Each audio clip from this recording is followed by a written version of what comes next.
হাজরা রাদিয়াল্লাহু তাআলা আনহুর সামনের চুলগুলো বড় হতে হতে যখন এত বড় হয়ে যায়, তিনি চুলগুলো পেঁচিয়ে মাথার মধ্যে রাখতেন।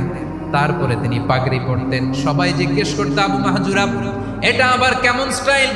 দেখতে তোমারে কি বিদঘুটে লাগে? কেমন অড লাগে, কেমন খারাপ দেখা যায়।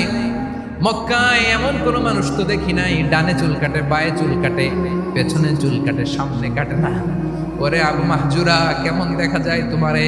তুমি সামনের চুল কাটো না কেন? আবু মাহজুরা বলে, আমি হাঁটু গেড়ে পেয়ারা নবীর সামনে বসেছিলাম।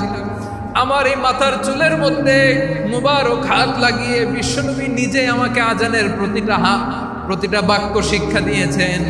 বিশ্বনবীর মোবারক হাত, পবিত্র হাত আমার মাথার চুলের যেই জায়গায় লেগেছে, আমি চাই ওই চুলগুলা নিয়ে আমি আমার কবরের ভিতরে যাব।